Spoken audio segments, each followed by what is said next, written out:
Mine is an upcoming cousin's wedding. His fiance's family is old money. They're having a destination wedding out of town in a five-star resort hotel. It's quite remote in the mountains surrounded by woods. They booked rooms for 2 nights for family and 1 night for guests. Pretty normal, right? Well, I just found out today that it's not some rooms they've booked. They actually booked the whole resort for 2 days. All 212 rooms and 10 villas. They booked them all for this wedding because her dad wants this to be that private. An out-of-touch story was during the pandemic. The student I tutored told me one day she had to be home early because she had her second vaccination at her house that day. At that time, the second vaccination for the Delta variant wasn't even available for health workers yet in my country. Her dad somehow managed to get them first because he has connections with military and immigration people. My student told me with such ease while packing her stuff, waiting for her driver, in an annoyed tone because she had to cancel her plans with her friends. She didn't even see anything wrong with what her dad did. For context, to get his hands on those vaccines before the health sector meant he did it through underhanded deals, which counts as corruption. It's not just assumptions. Everyone with a working mind here knows if they hear the story, corruption runs deep in my country. The head committee for corruption investigation was also convicted for corruption. My country has a huge problem with corruption, so yes, what he did was very wrong, especially at a time when even health workers were dying from COVID-19. Also, on that note, I sound so bitter because this student's parents, who supposedly are so wealthy, didn't pay me the last month's tutoring fee. I told her I wouldn't tutor her until her parents paid me. Then she said she wouldn't come again anyway because she was going to study abroad, and they all blocked me and never paid me. After reading some comments, I reassessed and I agree that the first one is just shocking, not out of touch. But some of you who say the second one isn't out of touch need to do self-reflection and think again about what regular people would do normally in this scenario without excess wealth. If you still think getting vaccines via corruption when people who needed them more were dying out there is normal, I'm sorry to break it to you, but you're part of the out-of-touch crowd. Some of you say life isn't fair because given the same opportunity, you would do the same. Well, isn't it great to learn humans' true nature at the prospect of excess wealth? Being rich isn't bad. There are lots of stories here about how rich people use their money to help people because it's spare change for them, and they're still good people.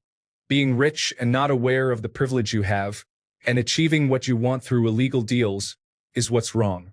But hey, that's my set of morals. You do you. After all, like someone here mentioned, normalcy is relative. Story 1. We became friends with a rich couple because our children got along really well. For some reason, they started to really like us as friends, even though we are lower middle class. We started getting invited to Christmas parties and events they put on. These were the kind of people who have a huge gated property with a multi-car garage. The husband owns a bunch of online tourism websites or something really random. One day he's talking with me and he's asking what he can do for ideas for his parents' retirement. Not sure why my opinion mattered, but he seemed to really value it. Eventually, we got to the conclusion he should buy his parents a self-sustaining business. Right then and there, he decided to buy his parents a huge orchard farm worth millions that was already largely profitable. It was like it took no thought at all to just drop a few million to buy it for his dad. He ended up thanking me for my advice. I don't think I really contributed at all. Haha. Story 2. I work at a private high school, and every year each class starts with an overnight class retreat. One year, we could not find a location that would take the junior class, so one of the parents just casually bought a summer camp, and the junior class had their retreat there. Story 3. In college, talking about plans for winter break, my friend says their family is going skiing in Switzerland. They're planning to leave after her last final exam. I think, what if she's delayed or something? And ask when the plane takes off. She gets confused and says, "When I get there." Turns out her family owns their own plane. They're flying in from their home to the airport near the college, fueling up, and when she gets done and gets to the airport, then it's off to Zurich. She was confused because the plane always takes off when she gets there. She's never flown commercial in her entire life. Story 4. I used to play team sports and do outdoor activities with some guys regularly years ago. One of the guys was very well off with a few million and owned a chain of jewelry stores. Most of the guys did not even know about it, He did not flaunt it at all. He drove a beat-up truck, had average gear, was modest, and was just a great guy. He never talked about it or anything. If you directly asked him, "Are you the guy?" he would admit it, but he just did not talk about it or brag. It only really came up twice that I saw. Once, he showed up in a very nice BMW, his wife's car, because his beat-up truck was in the shop. Another time, we were all volunteering, working on an outdoor site, and it was hard work, and we had missed lunch. He went out and brought back decent lunches for about 12 guys and would not take money for it from anybody. I think the differences are, in many of the comments here, the rich people who were not jerks were self-made, worked really hard, and were not born into it. Story 5. My boss is a multimillionaire, and the number of times he tries to cut corners, only to end up spending much more money, is baffling to me. He will hire a contractor to do something, then 60% of the way he will change his mind and ask for not only something different to be done, but also add twice the amount of work originally planned. He will just get a wild idea, and then one day we are trying to work, and suddenly, oh no, the boss bought 4,000 pounds of fine wood flooring that we need to figure out where to put. Everything has to be put on hold. Then that wood just sits there for 2 years before anything gets done, and a lot gets damaged over time because we don't have a good place to store it. So, every couple of months we have to deal with some unexpected issues that don't make sense. Story 6. This one guy had a jar of cocaine in his bathroom labeled, "For guests." And it wasn't a small little lipstick-sized jar. It was like something you'd put cotton swabs in. Another was just funny. He was excited about the $32 jacket he got at Costco. The guy was literally a billionaire and was bragging about the deal he got on his jacket. Story 7. A friend of a friend worked as a kind of personal assistant for a very wealthy man and his family. The man would take his yacht on summer tours where he would invite other wealthy friends to the yacht for parties. The personal assistant's job over the summer was more or less to organize the drugs and prostitutes for these parties. Story 8. The rich guy I know very well owns a series of hardware stores in the Midwest and has a NASCAR team at a multi-billionaire level. He was the cheapest person I've ever met and wore torn-up clothes daily, drove inexpensive vehicles, etc. Also, he was super nice. You wouldn't know who he was until I was introduced. Story 9. A friend of mine works in fundraising and became great friends with a billionaire who earned her money through clothing. My friend was visiting the billionaire when the billionaire was talking about a great meal she had in Paris. The billionaire then stood up and yelled, "You know what? Let's go right now." They drove to the airport, got in the billionaire's private jet, and flew to Paris from the West Coast. They spent about 12 hours in Paris, ate good food, and walked around. On a whim, the billionaire bought a $100,000 painting at a gallery and carried it around until they got back to the plane. That's a different way to live. Story 10.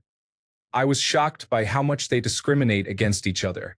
In my line of business, I work for a lot of celebrities and the ultra-wealthy.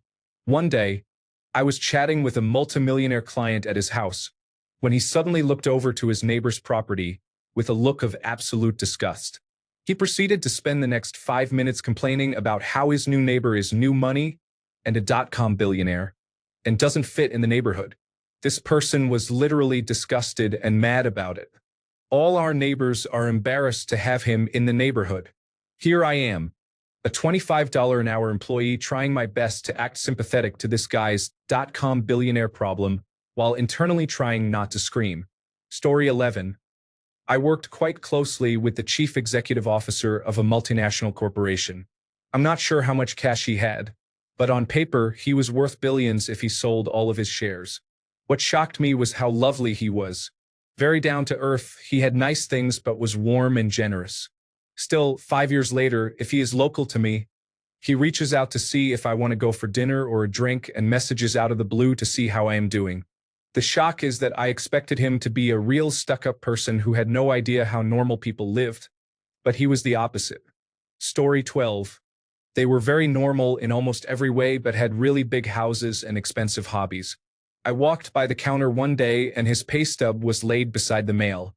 $28,629 was his 1-week net pay as senior vice president at a Fortune 250 company. He was more interested in talking about grilling and cars than anything. Story 13. I worked on a luxury electronic device for a client, an actual billionaire. The device costs $175,000. He bought his neighbor's $2 million house to put it in and turn it into a game room or clubhouse. He goes to tip me $100, which is very rare in my industry. I look surprised because that's a nice little bonus. He mistakes my surprise for it being too little and says, "I don't know how much I should tip. I'm sorry." Before I can thank him, he hands me another $900. I try to refuse, but he will have none of it. He's just happy the work was done. I just liked how he was aware that money holds no meaning to him, but it did to me, a working guy, and he was genuinely concerned not to come off as stingy or insulting. Story 14. The first and last time I had an ultra-rich friend from true privilege was at university. Don't get me wrong, I do think she was a nice girl and we had good times, but I think we eventually realized our backgrounds were making us incompatible. The last time I hung out with her, she was talking about her trip to Tuscany, which looked absolutely delightful on her social media. I was asking her questions about it and mentioned how I would love to go to Italy someday. She suddenly burst out laughing. The rich people laugh and said, "What do you mean you have never been to Italy? Just rent a villa. They're so cheap." That was about 9 years ago now, and I am still yet to follow her advice. Story 15. I worked in the wedding industry, high-end weddings. The attitude was that this is a once-in-a-lifetime event. Even if I spend $500,000, it won't really affect my life. Why shouldn't I have one incredible day for my daughter and my friends? Story 16. I know someone who pays a company to clean out his charcoal grill and big egg smoker. Yes, there are apparently companies who do this, and people pay good money for this service. I didn't even know this was an option in life. Story 17. When I was much younger, I knew a guy who was well off and didn't have money problems, but you wouldn't know by his clothes, his car, or his general attitude to life how rich he was. I sure as hell didn't, and only sort of found out when he passed.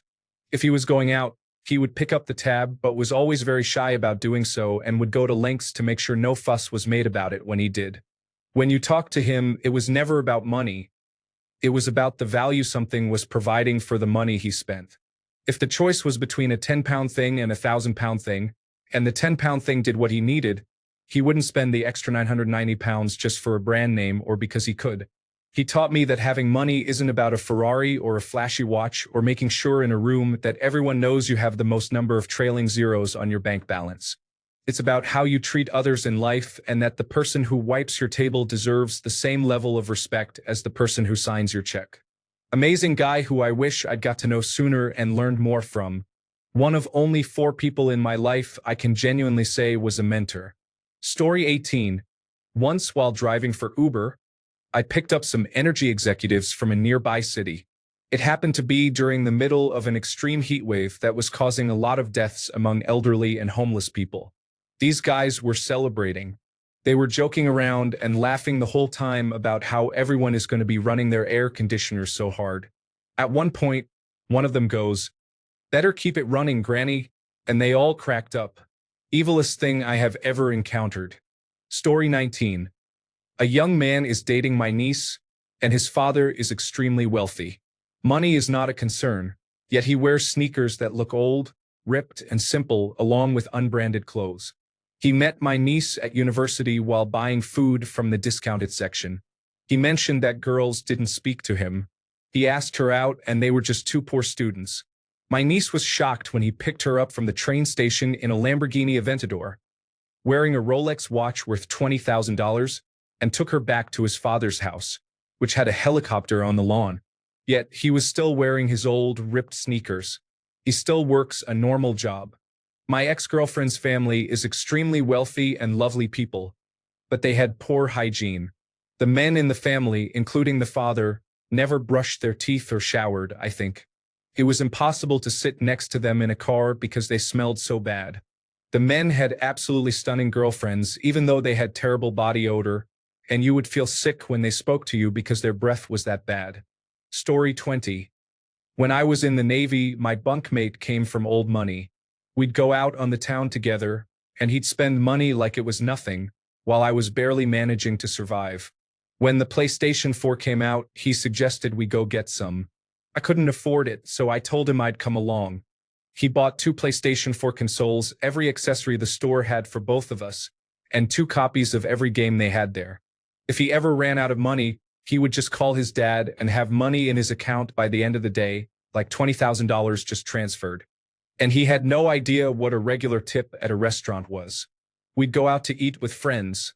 The tab would be $25 for him, and he'd leave a $100 tip, thinking that was normal. Story 21. All of the really wealthy people I have run into are pretty chill and nice to talk to. They especially like talking to people who aren't worried they are extremely wealthy and looking for a handout. All of the almost wealthy or just rich want you to know it. They flaunt it and hold it over your head, kind of arrogant about having it. For example, one extremely wealthy guy I bumped into at a local tavern started small talk with me. We just kind of went through subjects, and I realized he was wealthy when he said his winter house is in Key West, Florida, and he summers at the house on the very large and expensive lake in my area. We ended up talking about Key West a lot since I had been there once, then about local stuff he missed out on in our area since he was gone for the winter down there. I brought him up to speed on stuff, and we never talked about money, just life. Another random person at the same bar started small talk with me about my vehicle, and it became a bragging fest for him, one-upping everything we talked about in life. Vehicles, house, work. He really wanted me to know he had more money than me, just arrogant about it. Story 22. I had the good fortune in my younger years to work event and VIP security for various events and venues, mainly concerts. Naturally, lots of famous faces and personalities. Are there a lot of rude artists out there? You bet, that's why the stereotype exists, but there's a surprising number of well-known names who really do treat people well, particularly in metal and country genres. I will specifically say that Metallica, Avenged Sevenfold, Shinedown, Godsmack, Korn, and anyone on the Tech Nine or Strange Music roster was above and beyond a pleasure to work with and just be in the company of. Maybe not relevant exactly to the question, but a pleasant surprise to learn in life. Story 23. Best friend's uncle is a legitimate billionaire. I'm talking about a $20 million house here, a place in the Bahamas that rents out at $20,000 a night, a $40 million vacation home, private jet, supercars galore, etc. One of the nicest and coolest guys I met. Genuine and down to earth. Story 24. I don't know about other countries, but it's really obvious the ultra-rich politicians are heavy drug users. For certain private events, they confiscated our gadgets. The people look like corpses, and I'm impressed with their makeup when they need to make a public appearance. Story 25. Worked for a rich Texas couple at their 600-acre dude ranch in the Colorado Rockies as a groundskeeper and ranch hand. They started a successful retail chain, so were new to being unfathomably rich. They were generally down-to-earth people. The weird rich guy stuff came from the ranch's neighbor, who was an oil billionaire of the level that for his 60th birthday party he had the Rolling Stones playing a private gig on his ranch with several former United States presidents in attendance. My ranch's owner was summoned by the oil tycoon one day to talk about an adjoining fence line on the two properties. After going through some heavy security at the gate, we were led to the river where the tycoon was fly fishing, flanked by 2 butlers dressed all the way up in tuxedos. The two started talking about the fence line until an alarm went off on one of the butler's watches, prompting the butler to tell the tycoon, "Sir, it's time for your workout." This was followed by 2 more butlers carrying a full-weight bench down to the river, which the tycoon started using on the spot. I don't know if this was how the guy really lived or just some show put on for his neighbor, but it was the strangest thing I may have ever witnessed in my life.